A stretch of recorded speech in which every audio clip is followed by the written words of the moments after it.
Hello students, last time हम लोग पढ़े थे डिफरेंशिएशन और पिछले वीडियो में हम लोगों ने एक्सरसाइज 3.4 खत्म कर लिया था। So in this video we are going to start with differentiation का एक्सरसाइज 3.5। हम लोग लगभग ये चैप्टर ख़त्म करने वाले हैं। 3.6 तक था, 3.4 तक हम लोग कर चुके हैं। इस वीडियो में 3.5 स्टार्ट करेंगे और कुछ टाइम में 3.6 भी ख़त्म कर लेंगे। तो 3.5 की अगर मैं बात करूँ तो पूरे 3.5 में there are 3 questions. Question number 1, question number 2 and then question number 3। Actually पूरे डिफरेंशिएशन चैप्टर में हम लोगों ने देखा होगा कि यही सेम पैटर्न फॉलो हो रहा था। देखो, तुम लोगों ने फर्स्ट क्वेश्चन किया होगा, first exercise, second exercise, third exercise, fourth exercise, जितने भी एक्सरसाइज हम लोगों ने किए सब में लगभग सेम पैटर्न था। 3 क्वेश्चंस होते थे। इसमें भी 3 ही क्वेश्चन है, क्वेश्चन नंबर 1, क्वेश्चन नंबर 2 और question number 3। And in this video we are going to cover only the question number 1 वाला पार्ट। इस वाले वीडियो में हम लोग सिर्फ कौन सा कवर करेंगे? क्वेश्चन नंबर 1 कवर करेंगे। समझ में आया? चलो ठीक है। नाउ क्वेश्चन नंबर 1 करने से पहले, इस एक्सरसाइज को स्टार्ट करने से पहले कुछ बातें समझनी पड़ेगी हम लोगों को। पहले वो बातें मैं तुम लोगों को बता दूँ। एक्सरसाइज 3.4 जो है, we are talking about exercise 3.4। This exercise is based on the topic of parametric functions. कौन सा टॉपिक? Parametric functions. इस टॉपिक पर अपना ये वाला एक्सरसाइज क्या है? बेस्ड है। Parametric functions. ना ये पैरामेट्रिक फंक्शंस होते क्या हैं? ध्यान से समझने की कोशिश करना। अभी तक हम लोग जितने भी क्वेश्चन करते थे, हमने जितने भी फंक्शन देखे, वो देखो, वो या तो इस वे में होते थे। देखो एग्जांपल के लिए देखते हैं। या तो इस वे में होते थे, y is equals to x square plus 5x plus 6, ऐसा कुछ दे देता था। मतलब कि एक साइड y रहता था और दूसरे साइड सारे क्या रहते थे? x रहते थे। इस फॉर्म में क्वेश्चंस आते थे। और अगर मैं बात करूँ कुछ और टाइप, जैसे हम लोग 3.4 में भी देखा था, तो कुछ क्वेश्चंस ऐसे होते थे, x square plus y square plus x y equal to 44, ऐसा कुछ दे देता था। मतलब कि अभी तक हम लोगों ने जितने भी फंक्शंस देखे वो सिर्फ 2 ही टाइप के देखे। एक ऐसा फंक्शन जिसमें एक साइड y है और दूसरा साइड पूरा क्या है? x है। और एक ऐसा फंक्शन देखा हम लोगों ने जिसमें x और y दोनों क्या होते हैं? मिक्स होते हैं। जैसे मैं यहाँ पर देखूँ तो एक साइड y है और दूसरे साइड सारे क्या हैं? x वाले टर्म्स हैं। अगर मैं इसमें देखूँ तो x भी उसी में है, y भी उसी में, x y भी उसी में साथ में है। तो हम लोगों ने अभी तक ये 2 टाइप के क्वेश्चंस देखे हैं। एक्सरसाइज 3.1, 3.2, 3.3 तक ऐसे क्वेश्चंस होते थे। एक साइड y होता था, बाकी सारे दूसरे साइड होते थे। फिर 3.4 जब हम लोगों ने पढ़ा तो उसमें ऐसे भी देख लिया। Now what is parametric function? Parametric function यानी एक ऐसा फंक्शन जिसमें क्वेश्चन इनमें से किसी टाइप का नहीं होता। जिनमें क्वेश्चन इनमें से किसी टाइप का नहीं होता। पैरामीट्रिक फंक्शन में पता है क्या होता है? पैरामीट्रिक फंक्शन में होता कुछ यूँ है कि जो x वाला फंक्शन होता है वो हम लोगों को अलग से लिख के दिया जाता है। ध्यान से देखना, ऐसा लिख के दे देगा, x इज इक्वल्स टू, मान लो लिख दिया टी स्क्वायर और फिर यहाँ पे कॉमा करके लिख दिया y is equals to t के पावर में 5, ऐसे लिख के दे देगा। ध्यान से देखो इसको, x वाला फंक्शन अलग दे दिया है, y वाला फंक्शन अलग दे दिया है। अभी तक क्या होता था? x और y या तो ऐसे फॉर्म में आते थे, यानी इक्वल टू के इस साइड y, इस साइड सारे x, या तो ऐसे फॉर्म में आते थे कि मतलब x और y दोनों मिक्स हैं एक ही फंक्शन के अंदर। लेकिन अब भी हम लोगों को ऐसे फंक्शंस आएंगे जिसमें x के लिए फंक्शन अलग से दिया होगा और y के लिए फंक्शन क्या होगा? अलग से दिया होगा। और हम लोगों को बोलेगा क्वेश्चन में कि फाइंड dy अपॉन में dx, मतलब डेरिवेटिव निकालो, dy अपॉन dx निकालो। तो सबसे बड़ी दिक्कत क्या है कि यार ये x यहाँ पर अलग से दे रखा है, ये y यहाँ पर अलग से दे रखा है। अगर ये दोनों को अलग अलग करके दे दिया है तो हम लोग उसका डेरिवेटिव साथ में कैसे निकाल सकते हैं? क्योंकि देखो फाइंड क्या बोला है? dy अपॉन में dx, ऊपर y है नीचे x है, मतलब y का डेरिवेटिव निकालना है विथ रिस्पेक्ट टू x। लेकिन कैसे? y तो अलग से दे रखा है, x तो अलग से दे रखा है, तो डेरिवेटिव निकालेंगे कैसे? यही चीज़ हम लोगों को इस वाला एक्सरसाइज में क्या करनी है? सीखनी है। पूरा 3.5 इसी टॉपिक के ऊपर बेस्ड है। तो मैं क्या बोल रहा हूँ, यहाँ पे ज़्यादा दिमाग नहीं लगाते हैं, चलते हैं क्वेश्चन पे। डायरेक्टली मैं एक क्वेश्चन कराता हूँ, एक क्वेश्चन में मैं समझाता हूँ कि कैसे x का डेरिवेटिव अलग से निकाला जाता है, y का डेरिवेटिव अलग से निकाला जाता है और बाद में उन दोनों के डेरिवेटिव को क्या कर दिया जाता है, कंबाइन एक साथ, ताकि अपने को क्या मिल सके, dy/dx। ये सारी चीज़ें हम लोग क्वेश्चन नंबर 1 में क्या करेंगे, सीखेंगे। इसलिए this video is going to be very important इस पूरे एक्सरसाइज के लिए, क्योंकि आगे आने वाले सारे क्वेश्चंस में करना वही अपने को कि x का y का डेरिवेटिव निकाल कर कैसे ना कैसे कंबाइन करके dy/dx चाहिए। चलो ठीक है, स्टार्ट करते हैं। Let us start with exercise part. Directly question से स्टार्ट करते हैं, ज़्यादा बेटर समझ पाएंगे हम लोग। तो सबसे पहले मैं क्या करता हूँ, फर्स्ट क्वेश्चन है लिख लेता हूँ। फर्स्ट क्वेश्चन लिख दिया मैंने, गिवन क्या दिया है, गिवन में इट इज़ गिवन क्या दिया हुआ है, x is equals to at²। क्या दे रखा है, x is equals to at², ये दे दिया है। उसके बाद वहाँ पे कॉमा लगाया है और कॉमा के बाद क्या दिया है, y is equals to 2at।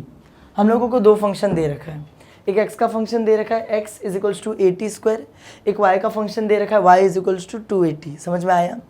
अब देखो मैं बता रहा हूँ इन क्वेश्चंस को कैसे सॉल्व करना होता है। पैरामीट्रिक फंक्शन में, जिसमें फंक्शन टुकड़ों में होते हैं, x अलग होता है y अलग होता है, करना क्या होता है कि पहले x वाला फंक्शन लिखो और उसका डेरिवेटिव निकालो। ध्यान से सुनना, पहले x वाला फंक्शन लिखो और उसका डेरिवेटिव निकालो। तो मैंने तो यहाँ पे दोनों लिख दिया, दोनों नहीं लिखेंगे, y वाले को मत लिखो अभी, पहले सिर्फ x वाला फंक्शन लिखो। पहले सिर्फ x वाला फंक्शन लिखो और इसका क्या निकालो, डेरिवेटिव। इसका क्या निकालोगे, डेरिवेटिव। अब डेरिवेटिव कैसे निकालते हैं, डेरिवेटिव के लिए हम लोग क्या करते थे, हम लोग लिखते थे ना यहाँ पर differentiating with respect to x, ऐसे करते थे ना हम लोग, differentiating with respect to x। पर यहाँ पर ऐसा नहीं करेंगे। क्यों, यहाँ पर ऐसा क्यों नहीं करेंगे, याद रखना, कभी भी जब तुम पैरामीट्रिक फंक्शंस में डेरिवेटिव फाइंड आउट कर रहे हो उस टाइम पे हमेशा ध्यान रखना कि डिफरेंशिएट जो होगा वो हमेशा विथ रिस्पेक्ट टू उस वेरिएबल के साथ होगा जो वेरिएबल तुम्हारे राइट हैंड साइड में है, जो वेरिएबल तुम्हारे फंक्शन के राइट हैंड साइड में है। मतलब समझो, ये अपना फंक्शन दे रखा है, ये इक्वल टू के इस साइड है, देखो ये लेफ्ट साइड है, ये राइट साइड है। लेफ्ट साइड में क्या दिया है, x, तो x के साथ डिफरेंशिएट नहीं करेंगे, किसके साथ डिफरेंशिएट करते हैं, वो वेरिएबल जो राइट हैंड साइड में है। तो राइट हैंड साइड देखूंगा तो ये रहा at², ये तो कांस्टेंट है, तो वेरिएबल कौन सा है, t, वेरिएबल कौन सा है, t। तो डिफरेंशिएट जब करेंगे तो किससे करेंगे, विथ रिस्पेक्ट टू t। ध्यान से देखो, differentiating with respect to t, t के साथ क्यों किए, क्योंकि राइट हैंड साइड में t था। कभी भी पैरामीट्रिक फंक्शन सॉल्व कर रहे हो तो राइट हैंड साइड में जो होगा डिफरेंशिएट उसी से करेंगे। अच्छा, अगर यहाँ पर ऐसा दिया होता x is equals to a m का स्क्वायर दिया रहता तो मैं क्या करता, मैं लिखता differentiating with respect to m। क्यों m, क्योंकि राइट हैंड साइड में वेरिएबल जो यूज हुआ है वो m है। समझ में आया क्या करना है, डिफरेंशिएट कभी भी उससे करो जो वेरिएबल तुम्हारे फंक्शन के राइट हैंड साइड में प्रेजेंट है। चलो ठीक है, तो मैंने इसको फिलहाल डिफरेंशिएट कर दिया विथ रिस्पेक्ट टू t, है ना। अच्छा, differentiate with respect to x करते थे तो दोनों साइड लगता था d/dx, d/dx। अब क्या क्या, differentiate with respect to t, तो दोनों साइड क्या लगेगा, d/dt। क्या लगेगा, d/dt, किसके साथ, यहाँ पर x था, x के साथ, यहाँ पर भी लग जाएगा d/dt, d/dt किसके साथ, यहाँ पर क्या लिखा था, at², उसके साथ। समझ में आया, आसान है ना एकदम। देखो, जब differentiate with respect to x करते थे तो d/dx लगता था। अब हम मैंने differentiate with respect to t किया है तो d/dt लगा, इस साइड भी उस साइड भी। अब चलो आगे सॉल्व करते हैं फटाफट। अब यहाँ पर y होता था पहले, देखो पहले यहाँ पर y होता था, हम लोग करते थे d/dx, तो आंसर क्या आ जाता था, dy/dx, मतलब ये dy/dx। अब तुम लोग ही बता दो यार, इसको देख के ही बता दो। यहाँ पर हम यहाँ पर x था, मैंने differentiate with respect to t किया, नीचे dt आए, dx/dt, dx/dt, इसका कोई डेरिवेटिव नहीं आएगा, dx/dt। समझ में आया।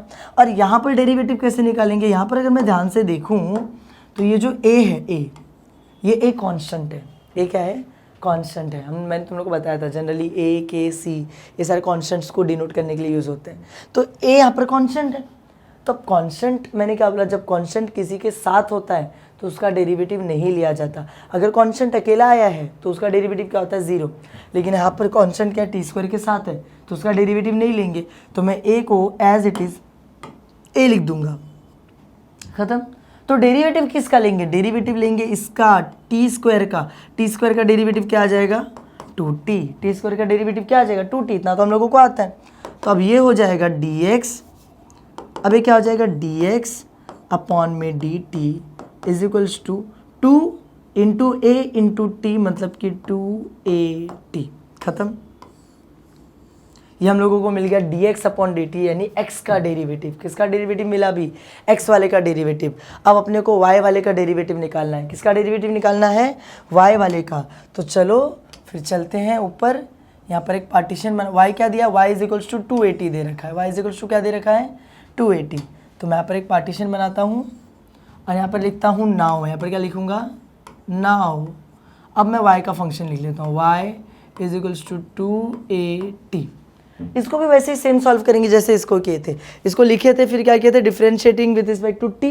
टी क्यों? क्योंकि राइट हैंड साइड में टी था, तो इसमें भी तो राइट हैंड साइड में टी ही है। तो मैं क्या लिखूँगा? Differentiating with respect to t. खत्म। तो यहाँ पर भी लग जाएगा डी अपॉन डी टी, किसके साथ? वाई के साथ। यहाँ पर भी लग जाएगा डी अपॉन डी टी, किसके साथ? 2at के साथ। अब यहाँ पर देखो, ये तो हो जाएगा डी वाई अपॉन में डी टी। ये क्या हो जाएगा? डी वाई अपॉन में डी टी। सिंपल है। यहाँ पर क्या होगा? देखो यहाँ पर अगर मैं तुम लोगों को बताऊँ तो this 2 is constant, this a is constant. पूरा 2a कॉन्स्टेंट है और t के साथ है। जब कॉन्स्टेंट किसी के साथ होता है तो उसका डेरिवेटिव लेते हैं क्या? नहीं लेते हैं ना, उसको तो एज इट इज़ लिखते हैं। तो मैं क्या करूँगा? 2a को मैं एज इट इज़ लिख दूंगा और t का डेरिवेटिव क्या आता है? 1। x का डेरिवेटिव 1 होता था, तो यहाँ पर t का डेरिवेटिव 1 होगा। वहाँ पर differentiate with respect to x करते थे तो x का डेरिवेटिव 1 आता था। यहाँ पे differentiate with respect to t किया तो t का डेरिवेटिव भी तो 1 ही आएगा ना, तो t का डेरिवेटिव हो जाएगा 1 and answer is d y upon में डी टी। 2a इंटू 1 वही रह जाएगा 2a। खत्म। ये आ गया y वाले का डेरिवेटिव। ध्यान से अगर तुम लोग देखोगे कुछ भी हार्ड था ही नहीं। मैंने क्या किया? मैंने पहले x वाला फंक्शन लिखा, उसको डिफरेंशिएट किया किसके साथ? राइट हैंड साइड के वेरिएबल t के साथ। Differentiate with respect to t। यहाँ पर भी d अपॉन डी टी लगा, यहाँ पर भी d अपॉन डी टी लगा। ये हो गया dx अपॉन में dt। यहाँ पर a कॉन्स्टेंट था, साइड लिख दिए। टी स्क्वायर का डेरिवेटिव 2t, एक्स स्क्वायर का 2x होता है तो टी स्क्वायर का 2t, 2at आंसर आ गया। सेम यहाँ पर किए, y वाला फंक्शन लिखे, differentiate with respect to right hand side का वेरिएबल t, और यहाँ पर भी d अपॉन डी टी लगे, यहाँ पर भी d upon d T, dy upon d T हो गया। 2a कॉन्स्टेंट था बाजू में, t का डेरिवेटिव 1 होता है, 2a इंटू 1 कितना होता है? 2a। खत्म। आसान था एकदम। चलो ठीक है, आगे बढ़ते हैं। अब चलते हैं।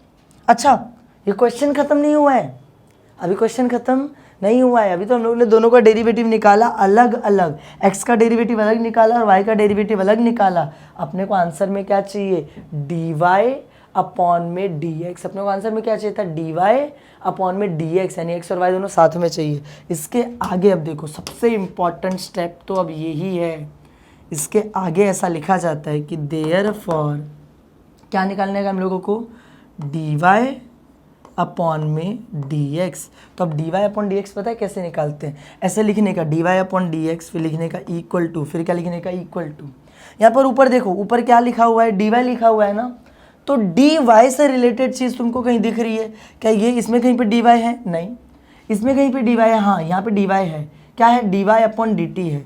तो एक काम करता हूँ, ऊपर dy लिखा था ना, मैं ऊपर लिख देता हूँ dy अपॉन में dt। मैं ऊपर क्या लिख देता हूँ? dy अपॉन में dt। क्यों लिख रहे हैं अभी समझ में आ जाएगा। फिर यहाँ पर अपॉन है तो मैंने भी अपॉन बनाया। अच्छा, नीचे क्या लिखा है? dx। तो dx का यहाँ पर कहीं dx दिख रहा है क्या? नहीं, dx तो इधर है, तो इधर पूरा लिखा क्या है? dx अपॉन में dt। तो यहाँ पर नीचे लिख देता हूँ dx अपॉन में dt। ध्यान से समझना है। देखो यहाँ पर होगा क्या, आखिर तो dt कट के dy अपॉन dx ही आएगा। तो मैं dy अपॉन dx को यहाँ पर dy की जगह पे dy अपॉन dt लिख सकता हूँ, dx की जगह dx अपॉन dt लिख सकता हूँ। देखो ऐसा ही करना होता है। यहाँ पर dy रहेगा ना, जहाँ पर ऊपर dy रहता है ना, तो जो y वाले का डेरिवेटिव आया था ऊपर लिखने का, नीचे dx रहता है ना, तो जो x वाले का डेरिवेटिव आया था वो नीचे लिखने का, और फिर दोनों की वैल्यू पुट करने का। देयरफॉर dy अपॉन में dx इक्वल टू, इन दोनों की वैल्यू पुट करेंगे। ऊपर dy अपॉन dt की वैल्यू, dy अपॉन dt की वैल्यू कितनी आई है? 2a अपॉन में dx अपॉन dt की वैल्यू, dx अपॉन dt की वैल्यू कितनी आई है? 2at। तो मैं पर लिख देता हूँ 2at। अब होगा क्या? 2 से 2 कटेगा, a से a कटेगा, ऊपर कुछ भी नहीं बचा। देखो dy अपॉन में, इतना गंदा क्यों लिख रहा हूँ मैं? देखो dy अपॉन में dx इज इक्वल्स टू, ऊपर तो कुछ भी नहीं बचा, मतलब कि 1, और नीचे क्या बच रहा है? t। तो 1 अपॉन t, ये है अपना आंसर, ये है हमारा आंसर। ध्यान से सुना क्या किया, पहले दोनों का डेरिवेटिव अलग अलग निकाला, फिर मैंने dy अपॉन dx लिखा, ऊपर dy है तो y वाले का डेरिवेटिव, नीचे x है तो dx, और dx है तो x वाले का डेरिवेटिव, y वाले का डेरिवेटिव जो निकाला था 2a पुट कर दिया, x वाले का डेरिवेटिव 2at निकाला था पुट किया, जो कटा वो काटा, and we got our answer. समझ में आया? आसान था एकदम। दोनों का डेरिवेटिव अलग अलग निकालो, x का डेरिवेटिव अलग से निकालो, y का डेरिवेटिव अलग से निकालो, दोनों को लास्ट में क्या करो, डिवाइड कर दो, ऊपर y वाले का डेरिवेटिव नीचे x वाले का डिवाइड करो, आंसर आ जाएगा।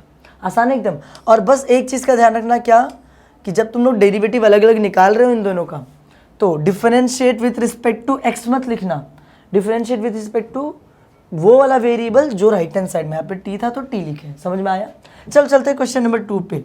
अगर तुम लोगों को ये समझ गया है तो क्वेश्चन नंबर 2 तो बहुत आसान है। तुम लोग खुद से एक बार काम करो, वीडियो को रोको, वीडियो को बंद करो, पहले खुद से क्वेश्चन नंबर 2 और 3 ट्राई करो, नहीं आता फिर वीडियो को देखो। चलो ठीक है, यहाँ पर देखो, स्टार्ट करते हैं। सेकेंड क्वेश्चन क्या लिखा हुआ है, गिवन में पहले मैं क्या बोला, पहले x वाले का लिख लेते हैं फंक्शन, उसका डेरिवेटिव निकालते हैं, फिर y वाले का फंक्शन लिख के डेरिवेटिव निकालेंगे। तो पहले x वाला फंक्शन में लिख लेता हूँ, क्या दिया है, x is equals to 2at², यही दिया था ना, x is equals to 2at²। तो चलो फिर इसको मैं क्या करूँगा, differentiate with respect to, derivative लेना है ना, तो differentiate with respect to, right hand side का वेरिएबल कौन सा है, t है, तो t, तो यहाँ पर भी लग जाएगा d अपॉन डी टी, किसके साथ, x के साथ, यहाँ पर भी लग जाएगा d अपॉन डी टी, किसके साथ, 2at² के साथ। खत्म हो गया। अच्छा आगे देखो, ये क्या हो जाएगा, तो हो जाएगा dx अपॉन में dt, यहाँ पर देखो ये हो जाएगा, देखो ये क्या हो जाएगा, dx अपॉन में dt इज इक्वल टू, कि उस साइड देखो ये 2a तो पूरा कांस्टेंट है, तो अभी t² के बाजू में, तो कांस्टेंट जब किसी के साथ में होता है तो उसको एज इट इज़ लिख देते, तो 2a को मैं एज इट इज़ लिख दूंगा, 2a को एज इट इज़ लिख दूंगा, बचा t² का डेरिवेटिव क्या आएगा, 2t, तो ये हो जाएगा dx अपॉन में dt इज इक्वल्स टू 2 कितना होता है, 2 कितना होता है, 4, बचा a और t, तो at, 4at। वेरी सिंपल, बहुत आसान था। लिखा फंक्शन, डिफरेंशिएट किया, d upon d T, dx upon dt हो गया, 2a कॉन्स्टेंट था, साइड लिखा, t² का डेरिवेटिव 2t, 2 4, बचा 80, 480, आंसर आ गया अपना। चलो ठीक है, अब y वाले का डेरिवेटिव निकालते हैं।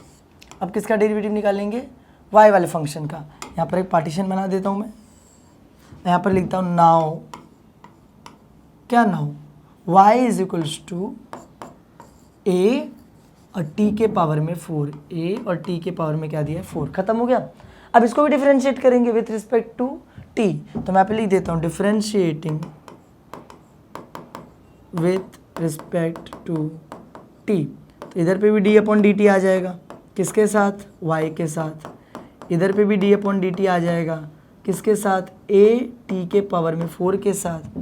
यहाँ पर ये क्या हो जाएगा, dy अपॉन डी टी, क्या हो जाएगा, dy अपॉन में dt, और इसका क्या होगा, यहाँ पर a तो कांस्टेंट है और उसके साथ में, तो जो कांस्टेंट किसी के साथ रहता है उसको एज इट इज लिखते हैं, और t के पावर में 4 का डेरिवेटिव देखो ना, tn का फॉर्मूला, xn का फॉर्मूला, n नीचे आ जाता है, पावर में कम हो जाता है, पावर नीचे आता है, पावर में एक कम, तो 4 नीचे आ जाएगा, अब पावर में एक कम कितना हो जाएगा, 3। इतना तो अब तुम लोगों को आना ही चाहिए, वरना तुम लोग 3.5 तक कैसे पहुँच गए, है ना। चलो ठीक है, उसके बाद देखो क्या होगा, उसके बाद होगा कुछ यूँ कि ये तो dy upon dt as it is रहेगा, यहाँ पर हो जाएगा 4a और t का क्यूब, 4a और t का क्यूब, ये अपने को मिल गया dy अपॉन dt।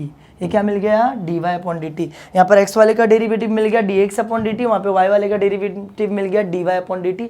लास्ट में दोनों को क्या कर देंगे, डिवाइड, लास्ट में दोनों को क्या कर देंगे, डिवाइड। लास्ट में देखो हम लोग ऐसे लिखेंगे, हम लोग लिखेंगे देयर फॉर dy अपॉन में dx, dy अपॉन में dx इज इक्वल टू, ऊपर dy है ना, तो y वाले का डेरिवेटिव जो आया था वो लिख दो dy अपॉन dt, नीचे dx है ना, तो x वाले का डेरिवेटिव नीचे लिख दो dx अपॉन dt।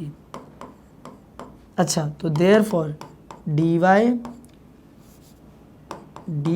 अपॉन में dx is equals to, y वाले का डेरिवेटिव क्या आया था, 4at क्यूब, तो वैल्यू डाल दो 4at का क्यूब, अपॉन एक्स वाले का डेरिवेटिव क्या आया था 4at, तो नीचे वैल्यू डाल दो 4at, 4 कटेगा, टी कटेगा, सॉरी 4 कटेगा, ए कटेगा, यहाँ पर टी है ऊपर टी का क्यूब है तो 8t ऊपर से कट जाएगा, तो बचेगा क्या dy अपॉन में dx इज इक्वल्स टू, देखो नीचे तो कुछ बचा ही नहीं तो लिखने की जरूरत नहीं है, ऊपर टी का क्यूब था और नीचे से 8t कट गया तो क्यूब था यानी 3t थे, 1t का था तो कितना टी बचा, 2t बचा यानी कि टी का स्क्वायर। समझ में आया? आसान है एकदम, कुछ भी हार्ड है क्या इसमें? देखो क्या किया हम लोगों ने यहाँ पर x का फंक्शन लिखा, differentiate with respect to t क्या डी अपॉन डी टी, ये dx अपॉन डी टी, यहाँ पर डेरिवेटिव लेके आंसर, यहाँ पर सेम वे में y का डेरिवेटिव निकाला, लास्ट में दोनों को क्या कर दिया, डिवाइड कर दिया, हम लोगों ने डिवाइड कर दिया, dy अपॉन डी एक्स लिखे, ऊपर y वाले का डेरिवेटिव, नीचे x वाले का, y का लिखे, x का लिखे, 4 a काटे, टी क्यूब को t से काटे तो टी स्क्वायर बच गया। आसान एकदम, कर लोगे? चल ठीक है, चलते थर्ड क्वेश्चन की तरफ, which is the last question, last सब क्वेश्चन ऑफ क्वेश्चन नंबर 1। चलो ठीक है, ये भी बहुत आसान है, इतना कोई हार्ड है नहीं ये भी। स्टार्ट करते हैं, मैं थर्ड क्वेश्चन में, पहले मैंने क्या बोला, वही पहले x का डेरिवेटिव निकालेंगे, तो पहले x वाला फंक्शन लिख लेता हूँ। मैं लिखता हूँ गिवन, मैं क्या लिखूँगा, मैं लिखूँगा गिवन, अच्छा गिवन में क्या लिखूँगा, x वाला फंक्शन जो दिया है, x वाला फंक्शन क्या दिया है, x is equals to e के पावर में 3t, यही दे रखा है। तो अब मैं क्या करूँगा, पहले डेरिवेटिव निकालने के लिए डिफरेंशिएटिंग विथ रिस्पेक्ट टू, किससे डिफरेंशिएट करते हैं, जो राइट हैंड साइड में वेरिएबल है, राइट हैंड साइड कौन सा है, ये इसमें वेरिएबल कौन सा है, t ही है इस बार भी, तो t, तो इधर पे भी लग जाएगा d अपॉन डी टी, किसके साथ, x के साथ, इधर पे भी लग जाएगा, d अपॉन डी टी, किसके साथ, e के पावर में 3t के साथ। इतना हो गया। इसके आगे क्या करेंगे, इसके आगे मैं बोल रहा हूँ ये हो जाएगा dx अपॉन डी टी, ये क्या हो जाएगा dx अपॉन में dt। इधर देखो, यहाँ पर अगर मैं ध्यान दूँ, ये ऐसे क्यों है, यहाँ पर अगर मैं ध्यान दूँ तो ये कंपोजिट फंक्शन है, ये कौन सा फंक्शन है, कंपोजिट फंक्शन। कंपोजिट फंक्शन क्या होता था, एक्सरसाइज 3.1 में पढ़े थे, वहाँ पर लिखा हुआ है e और e के पावर में क्या लिखा है 3t। हम लोगों को पता है कि ये जो e है ये खुद में एक फंक्शन है और ये जो 3t है ये भी खुद में एक फंक्शन है, मतलब यहाँ पर फंक्शन उसके अंदर एक फंक्शन, फंक्शन उसके अंदर एक फंक्शन, तो यहाँ पे कंपोजिट फंक्शन है, फंक्शन के अंदर फंक्शन। तो कंपोजिट फंक्शन का डेरिवेटिव कैसे लेते थे बच्चा, चेन रूल से। कैसे लेते थे, चेन रूल से। और चेन रूल क्या बोलता है, पहले बाहर वाले का डेरिवेटिव फिर इनटू करके अंदर वाले का डेरिवेटिव, बाहर वाले फंक्शन का डेरिवेटिव मल्टीप्लाई बाय अंदर वाले फंक्शन का डेरिवेटिव। तो इसमें बाहर वाला फंक्शन कौन सा है, e, तो e का डेरिवेटिव सेम आ जाएगा, जो रहता है वही आता है। तो e के पावर में 3t का डेरिवेटिव e के पावर में 3t, ये बाहर वाले का डेरिवेटिव हो गया, इनटू डेरिवेटिव, अब अंदर वाले का डेरिवेटिव लेंगे। अंदर वाला कौन है, 3t है, 3t का डेरिवेटिव कितना आ जाएगा बताओ, 3t का डेरिवेटिव आ जाएगा, 3 तो कांस्टेंट है, t का 1 हो जाएगा यानी कि 3। यहाँ पर देखो क्या किया हम लोगों ने, मैंने क्या बोला, ये कंपोजिट फंक्शन है। कंपोजिट फंक्शन का डेरिवेटिव कैसे लेते हैं, बाहर वाले का डेरिवेटिव इनटू अंदर वाले का डेरिवेटिव। तो बाहर वाला कौन है, e है, देखो ध्यान से, बाहर वाला कौन है, e, तो e का डेरिवेटिव तो वही आ जाता है जो रहता है, इनटू अंदर वाले का डेरिवेटिव, 3t का डेरिवेटिव क्या आएगा, 3 तो कांस्टेंट है, t का 1, 3 1 जा 3, ये अंदर वाले का डेरिवेटिव देख लो। तो e के बारे में 3t का डेरिवेटिव, e के बारे में 3t इंटू 3, इसको मिटा दूँ। ये बहुत देखो बहुत बेसिक चीज़ है ये, अगर तुम लोगों को इसमें अगर डाउट हो रहा है ना तो इट इज़ बेटर कि तुम लोग पहले वाले एक्सरसाइजेस को क्या करो, अच्छे से क्लियर कर लो अपने। अच्छा ये dx अपॉन dt है, ये अपना क्या हो गया, ये हो गया dx अपॉन में dt इक्वल्स टू, ये 3 है, 3 को एज इट इज़ रहने देते, e के बारे में 3t बाजू में लिख देता हूँ। अब लोगों को मिल गया dx अपॉन dt यानी कि x वाले का डेरिवेटिव। ये किसका डेरिवेटिव मिला, x वाले का। अब किसका डेरिवेटिव निकालेंगे, y वाले का। तो यहाँ पर मैं क्या करता हूँ, यहाँ पर एक पार्टीशन बनाता हूँ मैं। अब स्टार्ट करते हैं y वाला फॉर्म। तो नाउ y वाला क्या दिया था मुझे फंक्शन, ऊपर क्वेश्चन में दे रखा है ना, दिया है e के पावर में 4t प्लस 5। क्या दिया अपने को, e के पावर में 4t प्लस 5। तो मैं यहाँ पे लिख देता हूँ y is equals to e power में 4t प्लस पावर में 4t प्लस 5, खत्म। तो अब इसको क्या करेंगे, differentiating with respect to t, यही करते हैं ना हम लोग। तो यहाँ पर भी डी अपॉन डी टी आ जाएगा वापस से, किसके साथ, वाई के साथ। यहाँ पर भी डी अपॉन डी टी आ जाएगा, किसके साथ, ई के पावर में 4t प्लस 5 के साथ। अब यहाँ पर देखो क्या होगा, ये हो जाएगा d y upon d t, तो डी वाई अपॉन में डी टी।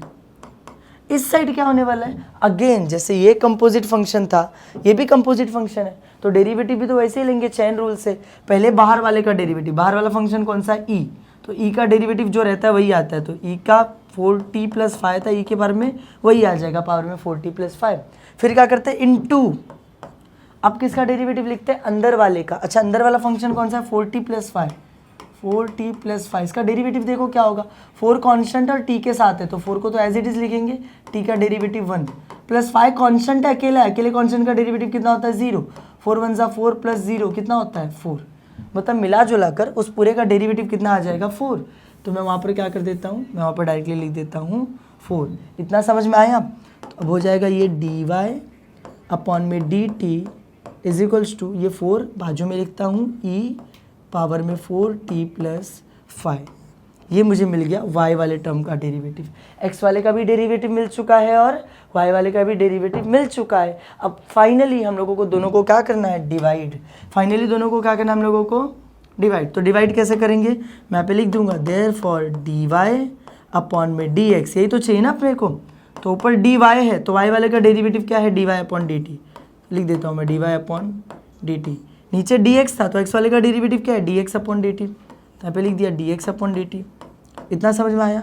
अच्छा, तो ये क्या हो जाएगा, डी वाई अपॉन में d x is equals to d y upon d t किधर है, ये रहा 4 इंटू ई पावर में 4t प्लस 5, उसका डेरिवेटिव यही आया था ना, ई पावर में 4t प्लस 5 अपॉन में dx upon d T. X वाले का डेरिवेटिव कितना है, 3 इंटू ई के पावर में 3t, 3 इंटू ई के पावर में 3t। इतना समझ में आया। अच्छा, इसके आगे ना एक छोटा सा सिंप्लीफिकेशन हम लोग और कर सकते हैं। वो सिंप्लीफिकेशन करने से पहले कुछ चीज़ें समझो। अगर तुम्हें कभी मैथ्स में ऐसा लिखा हो मिले, x के पावर में 7 अपॉन में लिखा है x के पावर में 4, तो मतलब देखो ऊपर भी x है नीचे भी x है, बस उसके पावर में 7, इसके पावर में क्या है 3 है, इसके पावर में 4 है। हम लोगों को दोनों को क्या करना है, डिवाइड करना है। दोनों को क्या करना है, डिवाइड। तो डिवाइड करके हम लोग आंसर कैसे लिखते हैं, हम लोग ऐसे लिखते हैं कि यहाँ पर 4x था, वहाँ पर 7 था, मतलब 4x कट गए तो बचा कितना, x के पावर में 3 बचा।